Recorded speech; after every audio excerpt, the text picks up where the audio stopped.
It's Friday, the 12th of June, 7:30 a.m. I'm barely awake and my dog is being sick. So I do what you do. I pick him up and I head straight for the bathroom. Except I never get there. I still don't know exactly what happened, but what I do know is that the pain arrived before my understanding did. The nail of my big toe, the whole nail, ripped completely out, flesh with it.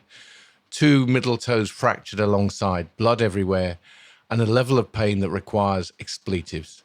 And then it gets a bit tricky, because I live with a rare life-threatening condition, which means that pain like this doesn't just hurt me, it can kill me. And I feel the life-threatening crisis start to kick in, the slide, the slip, consciousness thinning at the edges, focus going, heart rate rapidly accelerated to 150 according to my wearable data. Now here's the irony. That Friday morning, I had one thing in the diary: record this damn episode. An episode about curveballs, the one life throws without warning, without permission, and without the slightest interest in your plans. And it seems that the universe insisted on having some editorial input into this episode. So to be clear, what you're about to hear isn't theory. I'm recording this with a bandaged foot and a very fresh reminder.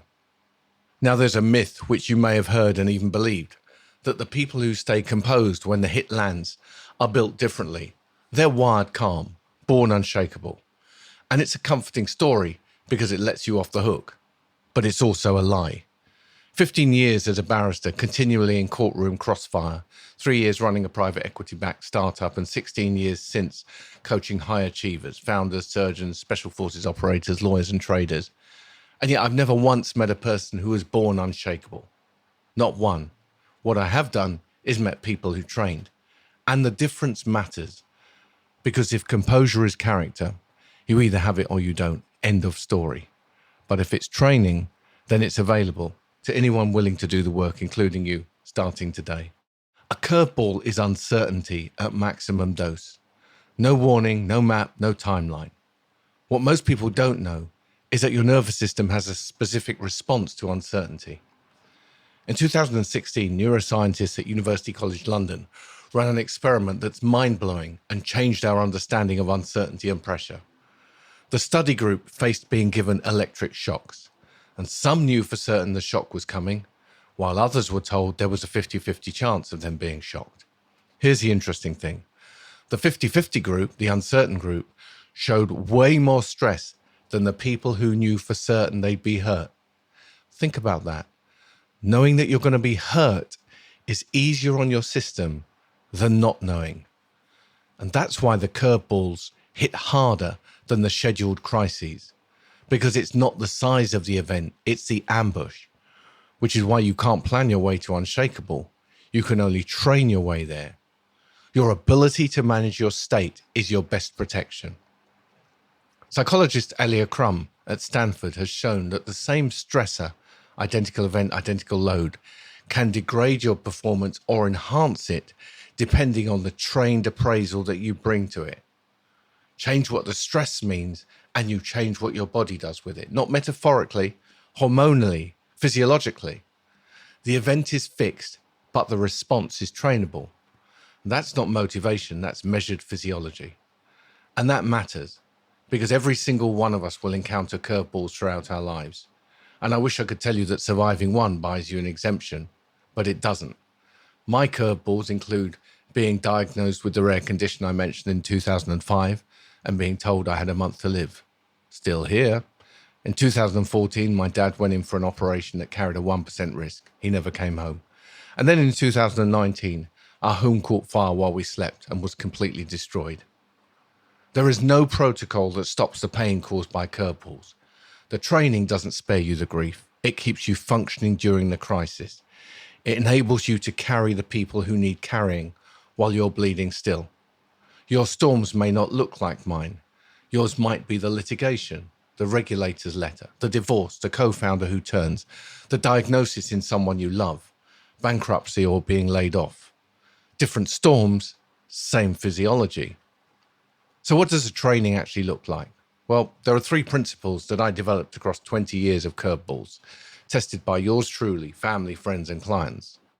Principle 1, train the state before the storm. You don't learn to swim in the shipwreck. 90 seconds to 5 minutes a day of deliberate physiological training so that the calm response is the trained response, sitting in your body before it's needed. You fall to your training. Make sure there's training to fall to. Principle 2, receive the hit as information, not a verdict. This is crumbs finding turned into a discipline. The first 90 seconds after impact decide the trajectory. Neuroanatomist Jill Bolt Taylor found that the chemical surge of an emotion flushes through your bloodstream in roughly 90 seconds.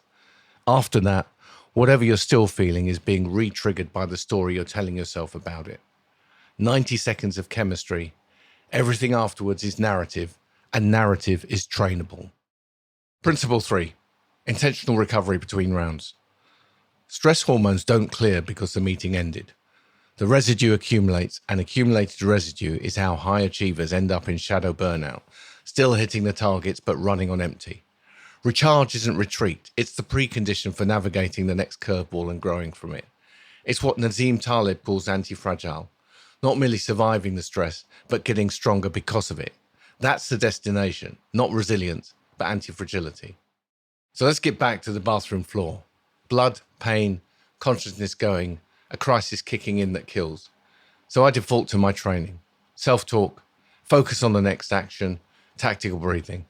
I pick up the phone, I dial 999 calmly while the lights are going out. Paramedics arrive, straight to A&E, worked on straight away. Now back recording this episode, so far so good. Just looking at the ceiling in case it falls down on me while I'm recording. The most important detail, which I know you're all waiting for, Buddy, our dog, recovered considerably faster than I did. So here's the challenge. This month, a curveball may land in your lap. Hopefully a small one. The email that detonates your afternoon, the deal that goes quiet, the call you didn't see coming. When it lands, unless an immediate response is essential, do not respond for 90 seconds. Keep your feet firmly on the floor. Exhale twice as long as the inhale. Let the chemistry finish its 90-second round. Stop the story and switch your focus to something empowering or uplifting. Then decide and act, because the curveballs will keep coming. So train the thing they hit. Thanks for joining me. I'm Martin Soorjoo, and this is Outperform the Storm.